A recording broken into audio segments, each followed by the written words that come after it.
अस्सलाम वालेकुम एवरीवन। आप ये पहले घर का विज़िट कर रहे हैं जो कि बहुत खूबसूरत अच्छा घर बनाया गया है। ये safari garden housing scheme Lahore में है। बहुत ही अच्छी सोसाइटी है। घरों का फ्रंट व्यू देख रहे थे आप, जो कि बहुत ही खूबसूरत है। इसके एरिया की बात की जाए तो इसका एरिया 3 मरले है, जिसमें 1 बेडरूम और 1 वाशरूम्स है, और इसकी डिमांड 30 लाख रुपए है। ये बहुत ही अच्छी सोसाइटी है। अगर आप न्यू व्यूवर्स हैं तो मेरे चैनल को सब्सक्राइब करें और बेल आइकन प्रेस करें, ताकि इस तरह की अच्छी स्पेशल वीडियो आपको मिलती रहे। अगर आपको कहीं भी कोई घर चाहिए तो हमें कमेंट सेक्शन में आगाह कर सकते हैं। ये आप इस सोसाइटी का विज़िट कर रहे हैं, जो कि बहुत ही अच्छी सोसाइटी और तमाम फैसिलिटी अवेलेबल है। इसके साथ ही आपको दूसरा घर दिखाया जाएगा। इन दोनों घरों का आपको बाहर से विज़िट कराया जाएगा। ये पहले घर का फ्रंट व्यू देख रहे हैं, जो कि बहुत ही अच्छा फ्रंट व्यू है। अगर इसकी लोकेशन की बात की जाए तो फिरोज़पुर रोड पे इसकी लोकेशन है।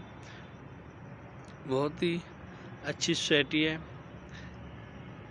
फिरोज़पुर रोड पे ये घर लोकेशन है। अगर इसके एरिया की बात की जाए तो इसका एरिया 3 मरले है, जिसमें 3 बेडरूम और 3 वाशरूम्स हैं।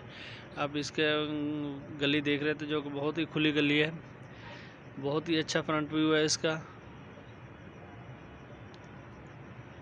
बहुत ही अच्छा डिज़ाइन किया गया है ये घर। अपना बहुत सारा ख्याल रखिएगा। थैंक यू, अल्लाह हाफिज़। डिस्क्रिप्शन में हमारा नंबर है, वहाँ से डिटेल ले सकते हैं।